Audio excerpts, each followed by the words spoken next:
Hi, everybody, and welcome to the National Council of Jewish Women's quick training on virtual lobby visits, a little 101. My name is Faith Williams, and I'm the Associate Director of Government Relations and Advocacy. And our goal here today is to walk through from beginning to end how to have a successful virtual lobby visit. Now, this training in part was prompted by the current COVID-19 public health crisis. But the ability to successfully have virtual visits is actually going to be useful long after, I hope, this is over, because it's a great way to make lobby visits more accessible to people who can't necessarily, for emotional, physical, financial, or any other type of reason, actually go to their state capital or Washington, D.C. In addition to this recording, also on NCJW's website is a virtual lobby visit 101 guide. So you should be able to have both resources at your disposal to use when planning your virtual lobby visit. So let's go ahead and get started. So we'll start with scheduling a virtual lobby visit. So the first thing you want to do is coordinate with leaders in your section and state. And you want to do this because it's a great way to engage the full kind of breadth and depth of expertise in your section or in your state, and a way to keep people informed right from the get-go. So it's not a last-minute request, oh, I have a lobby visit tomorrow, who can join, but rather something you've been planning for. So the first step is to coordinate with leaders. Who do you want to meet with? What do you want to talk about? When might be a good time to do it? And once you've decided those things, the next step is to call your lawmaker's office and get contact information. If you want to meet with a member of Congress, you want to get contact information for their scheduler or schedulers. Some senators in particular have more than one. If you want to meet with the staff person who covers that issue, you want to get their contact information. Sometimes even both. You want to email both of them at the same time because perhaps you want the lawmaker and their staffer, or the lawmaker, and if they can't make it, then their staffer. Anyway. So once you have that contact information, send an email with a formal meeting request.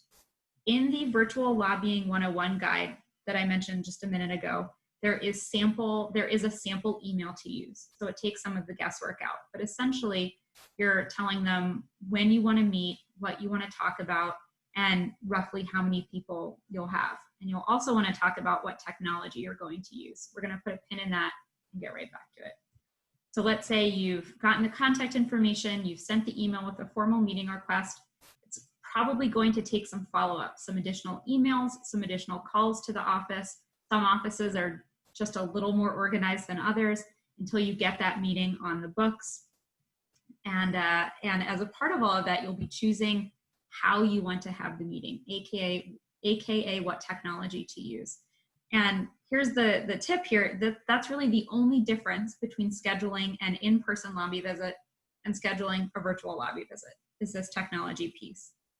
Some offices in Washington, D.C., or even in state capitals, some offices allow Zoom, which is a video conference platform.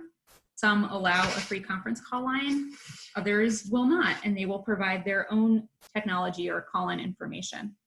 A great meeting is possible and will happen regardless of technology, but it's just one additional step to iron out when you're planning a virtual lobby visit.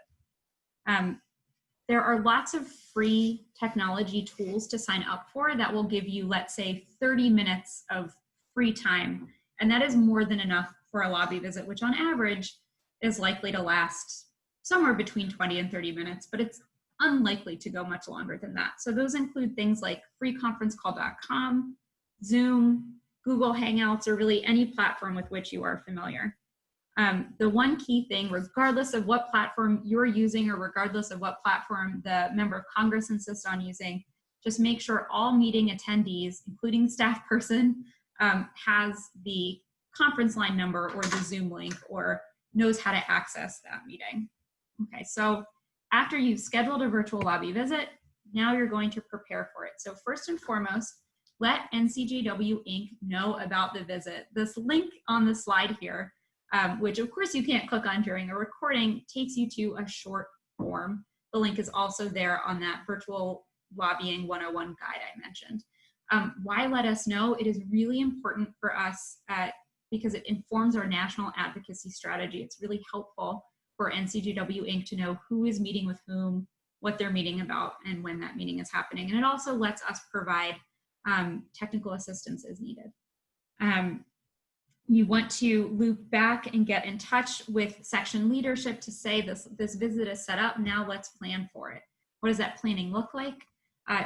You want to research the legislator's history on the issue that you're bringing to that virtual lobby visit. The issue or the bill, how have they voted in the past? Have they released any press statements on that topic?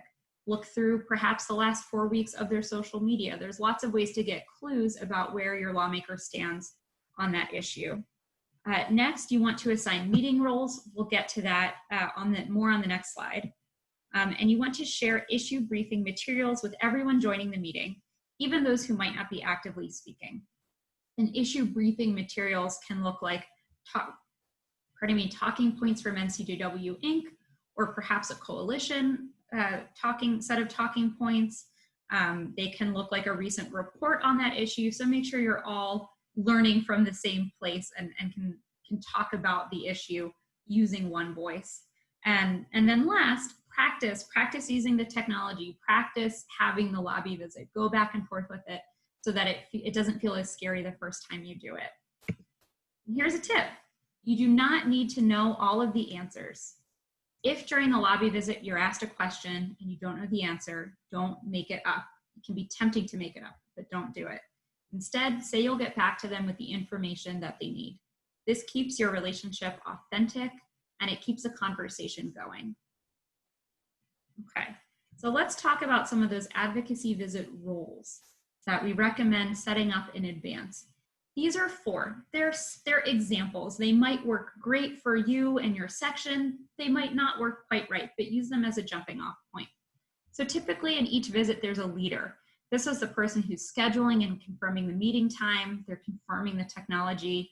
They're doing group introductions during the visit. They're probably facilitating the group before the visit for some of those practice and conversations that have to happen. They'll give an overview of NCJW in the visit and overall ensure that the visit stays on track. Next, an issue presenter or presenters. This is the person that's going to deliver the talking points about the issue. They might share a story or personal experience. They'll make the ask and they'll respond to questions. So why does it say S in parentheses there? We recommend that a lobby visit, digital or in person, have no more than 3 issues. So this means that there could be as many as 3 issue presenters in your visit. And another term I just want to clarify is the ask. What does that mean, make the ask? That's why you set up the visit in the first place. So the ask could be something very transactional, like we want you to sign on to this bill. We want you to vote no. We want you to speak out on the floor. Or the ask can be more related to information gathering. The ask could be something like, have you heard what will happen with this bill? What is your plan for when this bill comes up in committee? Things like that. The third role that you want to think about is a recorder. This person is taking notes of any questions, commitments made, or follow-ups requested during the meeting. And they're also in charge of sending the thank you email after the meeting is over. And then last, and this is a role more specific, I would say, to virtual lobby visits, is a technology lead. This is the person who's going to run the back end for the technology you're using in the meeting and who can troubleshoot technical issues. And you want this to be their only job because I can assure you it's difficult to run the technology piece and present on the issues, or run the technology piece and keep time. So you want that to be that person's only job. Again, these are just starting points, they're just examples, but I think they will work well for a virtual lobby visit. So you've set up the meeting, you've done the planning, you've assigned the roles, you've practiced. Now you're in the room, you're holding the virtual lobby visit. So you want to start the meeting with introductions, including your name, your organization, and pronouns. If you're joined by a large group of NCJW advocates, designate just a few people to speak and introduce the others by saying, I'm joined by 10 NCJW advocates from your state or your district. Otherwise, you'd eat up so much of that very precious time just doing introductions. After the introductions are over, talk about the issue you came to address and make the ask. Consider adding a personal story to drive home why you care about the issue. Lawmakers and staff alike are going to be much more likely to remember a searing personal story than they are a rundown of facts and figures. So think about what personal stories you might be able to share. Also during the visit, you want to ask questions and listen to the answers. Hear what your lawmaker or their staff has to say about the ask, and take note of any follow-up questions or materials they may need. When you're meeting virtually, it's so easy to speak over another person. Be aware of this tendency and make sure you create space for the staff person or the member of Congress or your state legislator for them to speak. At the end of the meeting, say thank you and reiterate any next steps that arose during the meeting. Here's a tip: keep the conversation focused. The lawmaker or the staff member might bring up other policy issues. They might bring up, especially as we get closer to any federal election, they might bring up an election. And this not only will take your conversation off course, it could also take it beyond the boundaries of what is 501c3 friendly. Remember, the National Council of Jewish Women and all of these visits, we can talk about issues, but not candidates and not parties. Use pivot language to stay on track. On NCJW's website, there is a great guide for how to use pivot language. Just search for it in the search bar. But it includes things like, yes, Congressman, I agree that issue is important, but today we're here to talk about X. Or while we might have to agree to disagree, I'd love to focus our attention on this. Or let's say the election comes up. It's okay to simply say, actually, the National Council of Jewish Women is a 501c3 organization. We can't talk about the election. Instead, I'd love to talk to you about, and then take it from there. So keep the conversation focused. Remember, you don't have that much time with the member of Congress or even their staff person, so you want to make the most of it. After the virtual lobby visit, you want to take basically all the steps you would take if it was an in-person lobby visit. So your team of advocates should do a debrief after the visit. What went well? What could have gone better? You want to send a thank you email within a couple of days that includes any materials discussed or any questions asked. And you want to stay in touch with the people you met with. Advocacy is all about building relationships. That's the whole name of the game. And then last but not least, send me an email to let me know how your visit went. My email address is fwilliams@ncjw.org. It's also written on that virtual lobbying 101 guide. And why is it important? Again, it helps us inform our national advocacy strategy. It lets us know, in particular, if you're meeting with a member of Congress, the next time we might be meeting with that member of Congress, we can reference a recent visit or follow up on it on any issues that arose, so that helps us do our jobs better. So some last but not least, some best practices for having a virtual lobby visit. And it's worth saying this applies to virtual meetings, it applies to in-person meetings, and frankly, it applies to phone calls as well. These are applicable for a range of advocacy scenarios. So here's what you want to do. You want to prepare. You want to be early and be flexible, especially with technology challenges. You want to say thank you. Practice time management, stay on message. You want to use personal stories. You want to listen, perhaps more than you talk. You do want to debrief after a visit, and not just you want to stay nonpartisan, you must stay nonpartisan. Here's what you don't want to do. Don't introduce everyone in a large meeting. Don't make up a response to a question. Don't let yourself be led off topic. Don't argue. This can be tempting, at least it can be tempting for me. It's okay to politely agree to disagree, but at the end of the day, the goal of any kind of advocacy exchange is to build a relationship and get information. Arguing brings both of those, it makes those goals impossible. It brings it to a halt. Don't talk about the election, any election, and don't be intimidated. As a constituent, you have every right to advocate for the issues you care about. One last tip, have fun. You are building relationships and sharing your passion about the issues you care about. There is nothing more satisfying than saying, I care about this thing in the world and I'm going to do something about it, and then going to do it. So have fun while you're doing it. So next I'll be joined by Jody Rabhan, the National Council of Jewish Women's Chief Policy Officer. to do some role playing on what a virtual lobby visit might look like. Okay, so today we're going to practice a sample virtual lobby visit about abortion access. I'm going to play the advocate, and as I mentioned, Jody Rabhan will play Senator Rabhan in this role play. So first, just a little bit of backstory. As the advocate, I set up this virtual visit 2 weeks ago. The senator's office would not allow Zoom, so I set up a free conference line and sent out dial-in information to the office. I'm joined by one other colleague from the National Council of Jewish Women who will remain off screen.